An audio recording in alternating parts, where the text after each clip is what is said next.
My wife started cheating on me with her boss.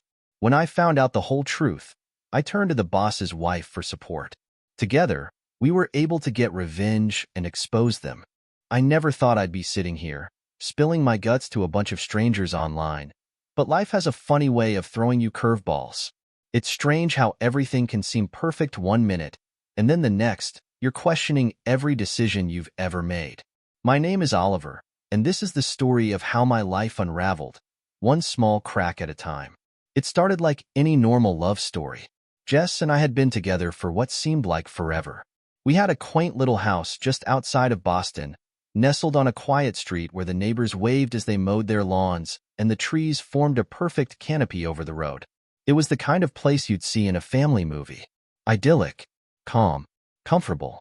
I worked in marketing, nothing too fancy, but it paid the bills. Jess, on the other hand, was the real star of our little life. She was a project manager with this vibrant creative side. She was into art, sketching in her free time, always had an eye for design. Our weekends were filled with easy conversations, trips to the local art fairs, and Sundays glued to the TV watching football, which Jess never complained about. She always made sure Sundays were mine, respecting my need for a few hours with my favorite sport. It was the kind of life I thought everyone wanted. Simple, steady, and filled with love. But you know what they say about things that seem too good to be true? They probably are. It was last year when the cracks started to show. We had just celebrated our anniversary. I had surprised Jess with a trip to France, something I'd been planning for months. I wanted it to be special, something that would show her just how much she meant to me. When I handed her the tickets at our small anniversary party, her face lit up with that radiant smile of hers, the one that always made me feel like the luckiest guy in the world. She was over the moon, excitedly talking to our friends about all the things we'd see and do. Wine tasting, art galleries, little cafes. It felt like everything was falling into place. But not long after that night, things began to change. At first, it was small things. Jess started coming home later than usual, blaming work. She'd been busy before, but this was different. It wasn't just the late nights. It was the way she avoided eye contact when she got home, how she seemed distant. I chalked it up to stress. Her job was demanding, and deadlines had a way of creeping up on her. But soon, I noticed her spending more and more time on her phone. Every time I'd ask her who she was talking to, she'd brush it off or tell me it was work stuff. Something in my gut told me otherwise. There's a kind of instinct that kicks in when you've been with someone long enough. You can just tell when things aren't right. I felt it gnawing at me, even though I tried to convince myself it was nothing. After all, we were happy, weren't we? We had a good life. We had plans. But the more I tried to push those thoughts away, the louder they became. One night, after another long day of work for both of us, I sat down with Jess. I didn't want to accuse her of anything. I wasn't even sure what I'd be accusing her of. I just wanted to know if everything was okay. I asked her if she was feeling overwhelmed, if work was too much, or if there was something else on her mind. She gave me one of those tight smiles, the kind that doesn't quite reach the eyes, and told me everything was fine. "You're imagining things, Ollie," she said. "You're just stressed from work." But I knew better. I wasn't imagining anything. The next few weeks were a blur of missed conversations, awkward silences, and Jess slipping further away from me. Every time I tried to talk to her about it, she'd change the subject or get defensive. I remember one night in particular. She had been on her phone all evening, barely looking up at me. I casually asked her why she was being so secretive with her messages. She snapped at me, saying I was being paranoid and needed to stop overthinking. That's when the doubt started to really sink in. I knew something was wrong, but I couldn't put my finger on it. I wasn't the kind of guy to just sit back and let my marriage fall apart without doing something about it. So, I did what anyone would do. I called my best friend, Paul. We'd been friends since college, and I knew I could count on him to give it to me straight. I told him everything. The late nights, the phone, how Jess seemed so distant lately. He didn't pull any punches. "Ollie," he said, "it sounds like she's hiding something. You need to figure out what's going on." I didn't want to believe it. I didn't want to think that the woman I loved, the woman I'd spent years building a life with, was keeping secrets from me. But deep down, I knew Paul was right. Once that seed of doubt was planted, It took root and grew into something I couldn't ignore. And while all of this was happening, my job was becoming a nightmare. Deadlines were piling up, my boss was breathing down my neck, and I couldn't focus on anything except what might be happening with Jess. I tried to keep it together, but every time I saw Jess texting late at night or getting dressed up for work in a way she hadn't before, my mind would spiral. I even thought about following her once or twice, just to see where she was really going, but I didn't. Not yet, anyway. I wasn't ready to face the truth. But the truth has a funny way of catching up to you, whether you're ready or not. One Friday evening, Jess told me she had to work late again. Something about a project deadline, she said. I told her it was fine, kissed her goodbye, and watched her leave. But this time, something in me snapped. I couldn't take the doubt anymore. I grabbed my jacket and decided to follow her. I stayed a few paces behind her as she walked to the subway. My heart was pounding in my chest, and every step felt like a betrayal. Not just from Jess, but from myself, for even doing this. She didn't go to work. Instead, she got off at a stop I didn't recognize and walked a few blocks to a quiet little cafe. That's where I saw him. Peter, her boss. He was sitting by the window, already waiting for her. When Jess walked in, he stood up and hugged her in a way that wasn't professional. It was intimate. Too intimate. I stood outside, staring through the glass, unable to move. I wanted to burst in, demand answers, scream at both of them. But instead, I just stood there, frozen, watching as they laughed, talked, and held hands across the table. I couldn't take it anymore. I turned and walked away, my stomach in knots, my mind racing. I felt like a fool, but I couldn't say I hadn't seen it coming. The signs had been there for weeks, and now I had seen the truth with my own eyes. The next day, I tried to act like everything was normal, but inside, I was falling apart. I couldn't concentrate at work, couldn't think straight. And then, one of my coworkers, a guy I wasn't particularly close with, mentioned something offhand. He said he'd seen Jess and Peter together at a fancy restaurant a few nights ago. He said it like it was no big deal, but to me, it was like a punch in the gut. Everyone knew. Everyone except me. That was the final straw. A few days later, I received an anonymous letter in the mail. No name, no return address, just a plain white envelope with my name on it. Inside was a note, written in messy handwriting, detailing everything. Jess and Peter's meetings, the hotels they'd been sneaking off to, even the dates and times. Whoever had written it knew everything. And as I read it, the pit in my stomach grew deeper. I didn't sleep that night. How could I? Jess came home late again, slipped into bed without a word, and fell asleep like nothing was wrong. I wanted to shake her awake, scream in her face, demand answers. But I didn't. I just lay there, staring at the ceiling, seething in silence. The next morning, I couldn't hold it in anymore. I confronted her. I told her I knew about Peter, that I'd seen them together. She tried to deny it, tried to turn it back on me, saying I was being paranoid again. But the truth was out now, and there was no going back. That's when I knew I needed help. I called Paul, told him everything. He didn't hesitate. We're going to follow her together, he said. And so we did. For the next few days, Paul and I followed Jess. We weren't subtle about it either. I was done playing the clueless husband. We followed her to work, watched as she left with Peter, walking a little too close, heading off to God knows where. It was all so obvious now. I didn't need the letter to tell me what I already knew. Jess was cheating on me, and the worst part was, she didn't even care enough to hide it properly. Life has a way of throwing you opportunities when you least expect them. One evening, I was at a work event, a boring cocktail party I didn't want to attend. My mind was elsewhere, thinking about Jess and Peter, when I saw her. Emily, Peter's wife. I'd never met her before, only heard of her in passing. She was standing by the bar, looking just as bored as I felt. Peter was there too, working the room like the smug prick he was. I don't know what came over me, but I walked up to Emily, introduced myself. We made small talk, nothing serious. But when I mentioned Peter's name, something changed. She looked at me, really looked at me, and I could tell she knew. Maybe not the specifics, but she knew something was wrong. I don't mean to pry, I said, but do you ever wonder what Peter's really like when he's not at these events? She stared at me for a long moment before answering. Why do you ask? I took a deep breath, feeling the weight of what I was about to say. Because I think he's sleeping with my wife. Emily didn't react the way I expected.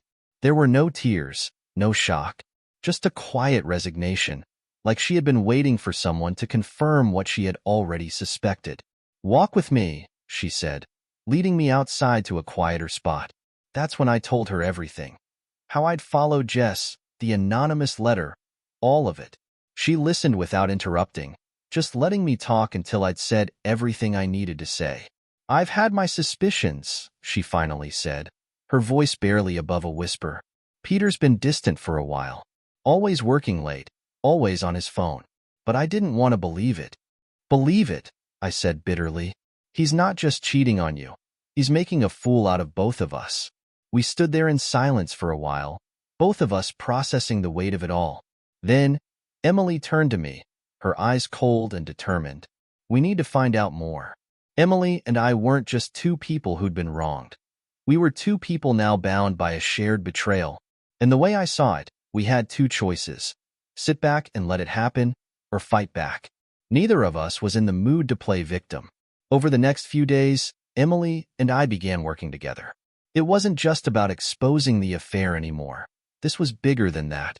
Peter wasn't just cheating on his wife and messing with my marriage. He was hiding things, shady dealings in his company that Emily had begun to suspect. At first, I thought this would just be about getting revenge on Jess and Peter for what they had done to us, but quickly, it turned into something much more serious.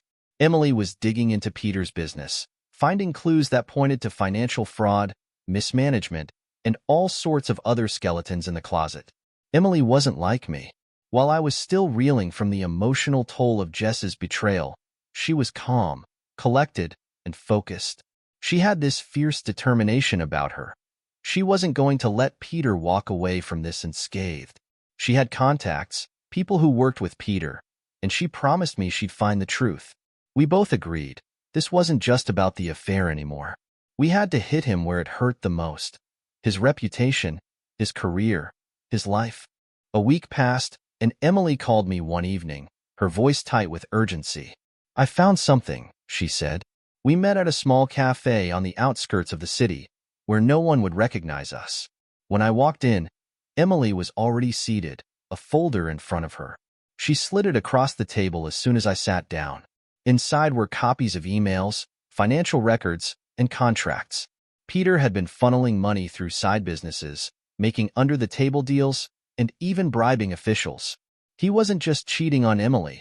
He was committing fraud on a massive scale. He's been using his position to make shady deals for years, Emily explained, her voice calm but sharp with anger. And I think this goes even deeper than we thought. He's been covering his tracks, but not well enough. I stared at the documents, feeling a mix of satisfaction and disgust. This was it, the dirt we needed.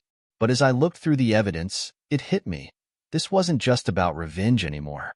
We had the power to destroy Peter, to take down everything he'd built. But was that what I wanted? We need to do something with this, I said, pushing the folder back toward her. We can't just sit on this. I agree, Emily replied, leaning in closer. But we need to be smart about this. If we go to the authorities, it could take time. Peter has connections. He might find a way to weasel out of it. I frowned, considering the options. So what do? We leak it, she said, her voice steady. To the press. We blow it wide open. Once it's out there, there's no way he can recover. I nodded slowly, feeling the weight of the decision settling in.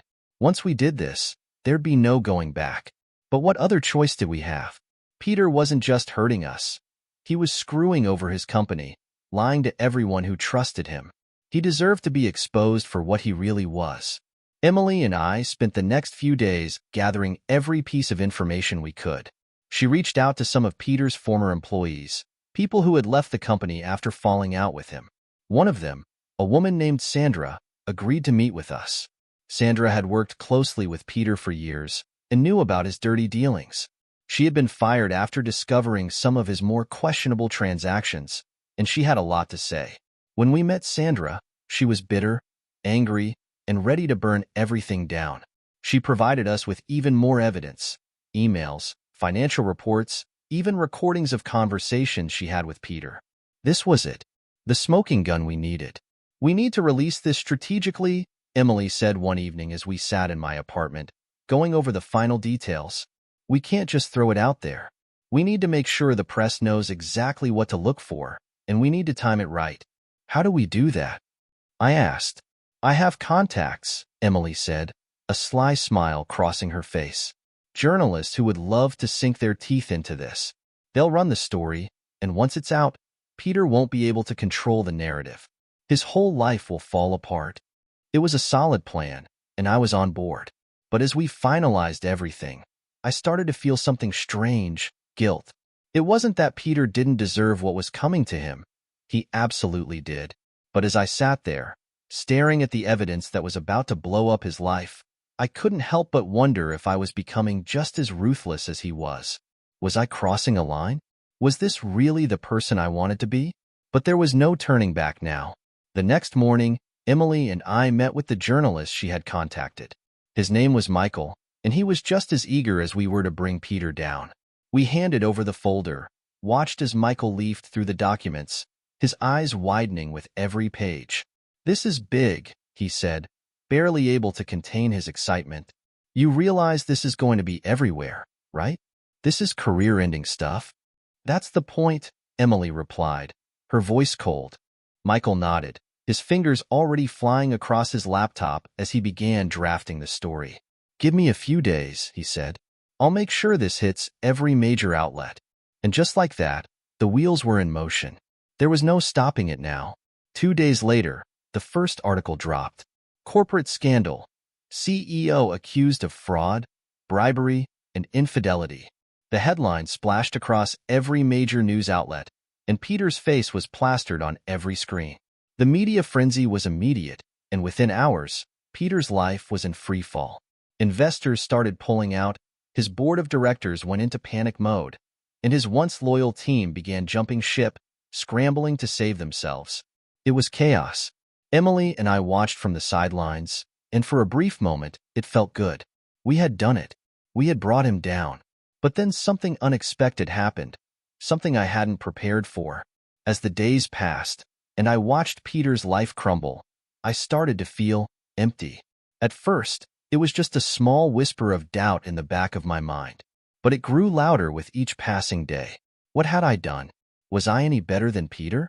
I had spent weeks plotting, lying, and manipulating to destroy him. Sure, he deserved it.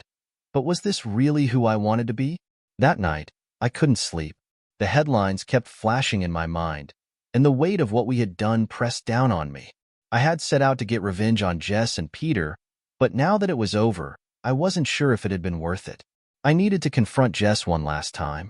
The next morning, I caught Jess as she was getting ready for work. She was standing in front of the mirror, applying makeup, completely oblivious to the storm that was about to hit her. "We need to talk," I said, my voice flat. Jess looked at me through the mirror, her expression blank. "What about?" "About Peter," I said, stepping closer. "I know about everything." For a moment, just a flicker of a second, I saw something in her eyes: fear, maybe guilt. But then it was gone, replaced by that cold, distant look I had come to know so well. "You're being ridiculous," she said, turning back to the mirror. "I've told you 1,000 times, there's nothing going on." "Don't lie to me," I snapped. "I've seen it. I've followed you. I know about the hotels, the meetings, everything." Jess froze, her hand pausing mid-motion. She didn't deny it this time. Instead, she turned to face me, her expression hardening. "So now you're spying on me? That's mature." "I wouldn't have to if you hadn't been sneaking around," I shot back. "I got a letter, Jess. Someone sent me a letter detailing everything: dates, times, places. You and Peter. You've been lying to me for months." For the first time, Jess seemed genuinely rattled. She opened her mouth to say something, but no words came out. I could see the guilt now, the shame creeping into her expression, but I didn't care. I was beyond caring. "You sold yourself for a promotion," I said bitterly. "And you think I'm supposed to just forgive that?" "It wasn't like that," Jess whispered, her voice breaking. I didn't mean for any of this to happen. I wanted to scream at her, to tell her how much she had hurt me. But instead, I just stood there, numb. This wasn't the woman I had married. This was a stranger standing in front of me, someone I didn't recognize anymore. We're done, I said, my voice cold and final. There's no fixing this. Jess didn't argue. She didn't beg for forgiveness or try to make excuses. She just stood there, defeated. And as I walked out of the room, I felt a strange sense of relief. It was over. The lies, the betrayal. It was all behind me now. But it didn't feel like a victory. A few days later, I met with Emily one last time. We sat in the same cafe where we had planned everything, but the atmosphere was different now. The fire that had driven us was gone, replaced by a quiet resignation. This is it, isn't it? Emily said, sipping her tea and staring out the window. Yeah, I replied, nodding. It's over. We didn't say much after that. There wasn't anything left to say. We had gotten what we wanted. Peter's life was in ruins, and Jess's career had tanked along with it. But now that it was all said and done, I wasn't sure if it had been worth it. Emily and I parted ways that day with little fanfare. There was no dramatic goodbye, no lingering looks. We had served our purpose to each other, and now it was time to move on. In the weeks that followed, I was left with nothing but the quiet. No more revenge, no more sleepless nights obsessing over Jess and Peter. Just me, alone with my thoughts. At first, the silence was unbearable. I kept replaying everything in my mind, wondering if I had gone too far. Had I destroyed their lives for nothing? Was I any better than Peter? But as time passed, I began to realize something. Revenge might have felt good in the moment, but it wasn't what gave me strength. What gave me strength was letting go, moving past it, and rebuilding my life from the ground up. I started going back to the gym, something I hadn't done in months. I picked up old hobbies I had abandoned during the chaos. I even started meeting up with friends again, rediscovering the parts of myself I had lost along the way. Slowly but surely, I was putting the pieces of my life back together. I wasn't fully healed, not yet, but I was getting there, one day at a time. And that's when I realized something else. Jess's betrayal had broken me, but it hadn't defined me. Neither had the revenge. Those were just chapters in a much longer story. The real test wasn't in tearing others down. It was in rising above the ashes of what they had done to me and building something new, something stronger. So here I am. Not perfect, not fully healed, but better, stronger. And for the first time in a long time, I'm ready for whatever comes next. As I began to rebuild my life, I realized just how much the events of the last year had changed me. I wasn't the same person anymore. The quiet after the storm, as it turned out, wasn't the relief I had imagined. It wasn't peace. It was emptiness. Even as I went through the motions of healing, going back to the gym, meeting up with old friends, picking up hobbies I had long forgotten, I couldn't shake the feeling that something was missing. In the weeks following my final confrontation with Jess, I found myself staring at the ceiling late at night, wondering how I had ended up here. It wasn't just the betrayal or the revenge that haunted me. It was the aftermath. The silence was deafening, and no matter how much I tried to fill it with distractions, it lingered. I didn't regret what I'd done. Jess and Peter deserved everything that came their way. But now that the dust had settled, I was left with nothing but questions. What had it all been for? Had I won anything? Or had I simply torn everything down, leaving only rubble in my wake? There was a time when I thought revenge would give me closure, when I believed that exposing Jess and Peter's lies would somehow make me feel whole again. But the truth was, it hadn't. It had only given me a fleeting sense of satisfaction, like a hit of adrenaline that quickly faded. Now, I was left with the reality of what my life had become. A life without Jess, without the future we had planned together. I had spent so much time consumed by anger and bitterness that I hadn't stopped to think about what would come next. What did I want now? Who was I, beyond the man who had been betrayed? That was the hardest part of it all, coming to terms with the fact that I didn't know the answers to those questions. I didn't know who I was anymore. One evening, as I sat in my apartment scrolling through old photos, I came across a picture of Jess and me from our anniversary trip to Italy, back when everything still felt perfect.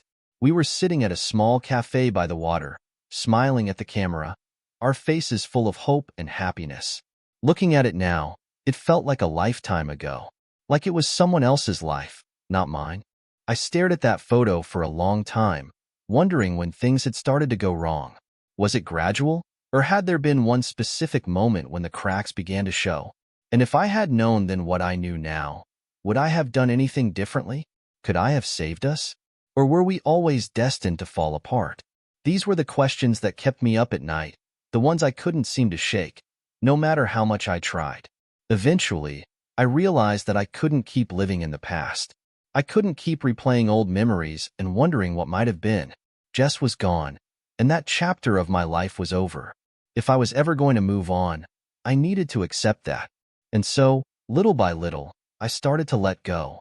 It wasn't easy. There were days when the weight of it all felt unbearable, when I couldn't shake the sadness or the anger. But then there were days when I felt lighter, like I could finally breathe again. I clung to those moments, however fleeting they were, because they were a reminder that healing was possible, even if it was slow. One of the hardest parts of moving on was figuring out what I wanted from life now that everything I had planned was no longer an option.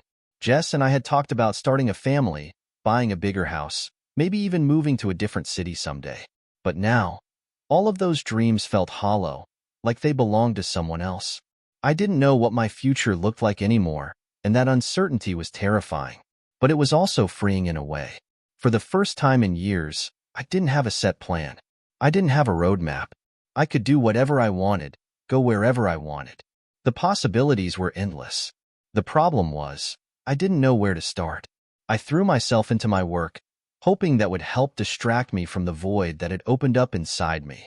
My boss had noticed how distracted I'd been over the last few months, and now that the chaos of my personal life had settled down, I was determined to prove that I was still capable of doing my job. I started taking on more projects, staying late at the office, and volunteering for tasks that no one else wanted to do. It kept me busy, and for a while that was enough. But as the weeks passed, I began to realize that work wasn't enough to fill the emptiness inside me. No matter how many hours I spent at the office, no matter how many deadlines I met, it didn't make the loneliness go away. It was around this time that Paul, my best friend, started pushing me to get back out there, to start dating again. At first, I brushed him off, telling him I wasn't ready. The thought of being with someone else after everything that had happened felt impossible. How could I trust anyone again? How could I let someone get close to me after what Jess had done? But Paul was persistent, and eventually, I gave in. Just go on one date, he said. What's the worst that could happen? The idea of putting myself out there again made me anxious. I hadn't dated anyone in years. Jess and I had been together for so long that I didn't even know where to start. But Paul was right. I couldn't stay stuck in the past forever. I had to at least try. So, I signed up for a dating app, swiping through profiles with a mix of apprehension and curiosity. Most of the profiles blurred together, people smiling at the camera, listing their hobbies, talking about how much they loved to travel or how they were looking for someone to share adventures with. It all felt so superficial, so disconnected from the reality of what I had been through. But then, one profile caught my eye. Her name was Lily, and she wasn't like the other profiles I'd seen. There was something genuine about her smile, something that felt warm and inviting. Her bio was simple. She talked about her love for hiking, her passion for photography, and her desire to find someone who valued honesty above all else. There was no pretense, no flashy descriptions or attempts to impress. She just seemed real. I hesitated for a moment before swiping right. What was I even doing? Was I really ready for this? A few minutes later, I got a notification. We had matched. I stared at my phone, my heart pounding. This was it. The first step towards something new. But was I ready to take it? I didn't message her right away. I needed time to process, to figure out what I even wanted to say. But after a few days of going back and forth in my head, I finally sent her a message. Hey Lily, your profile caught my eye. I love hiking too. What's your favorite trail around here? It was a simple message, nothing groundbreaking, but it felt like a monumental step. I was putting myself out there again, even if just a little bit. To my surprise, Lily responded almost immediately. Hi Oliver. Thanks for the message. That's awesome that you love hiking too. I think my favorite trail around here is the Skyline Ridge. It has the most beautiful views at sunset. How about you? We messaged back and forth for a few days, talking about our favorite hiking spots, swapping stories about our travels, and slowly getting to know each other. It was easy, comfortable, and for the first time in a long time, I felt a spark of excitement. I wasn't sure where it would lead, but it felt good to be connecting with someone again. After a week of chatting, I decided to ask her out for coffee. It wasn't a big, extravagant date, just something simple. I didn't want to put too much pressure on it. If nothing else, I figured we'd have a nice conversation and see where things went from there. We met at a small cafe downtown, the kind of place with cozy seating and soft lighting. When I walked in, I spotted Lily right away. She looked just like her photos, bright-eyed, with a warm smile that made me feel at ease instantly. We greeted each other with a friendly hug, and any nervousness I'd been feeling melted away. The conversation flowed effortlessly. We talked about everything: our jobs, our hobbies, our families. I found myself opening up to her in ways I hadn't expected. There was something about her that made it easy to be vulnerable, to share things I hadn't talked about with anyone in a long time.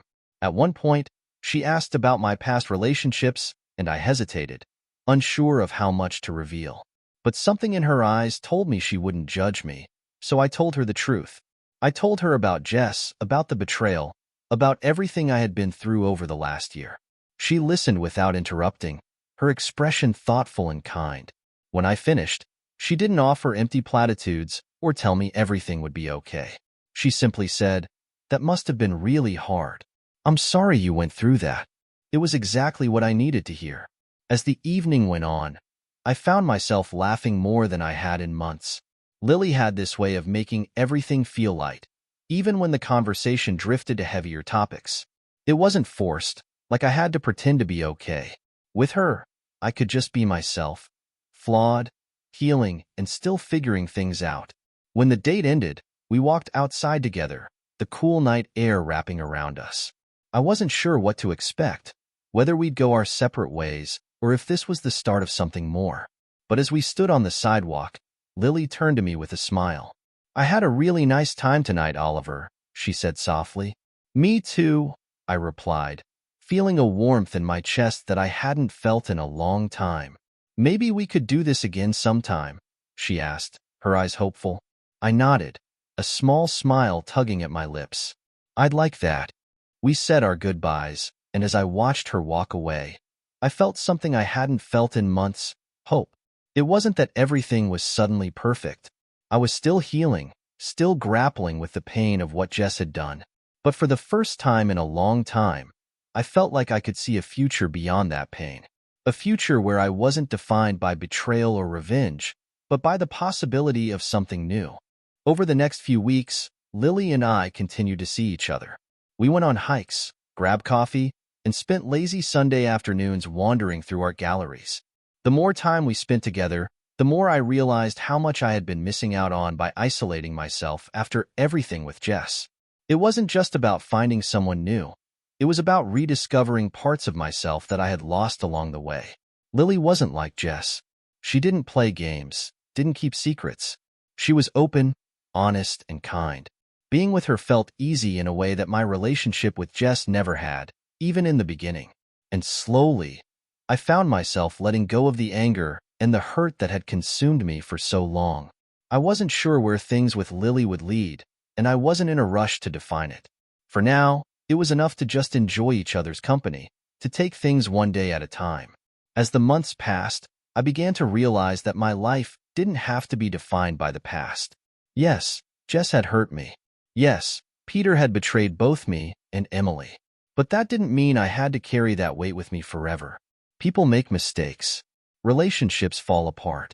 But life goes on. And now, as I stood on the edge of this new chapter, I was finally ready to embrace whatever came next.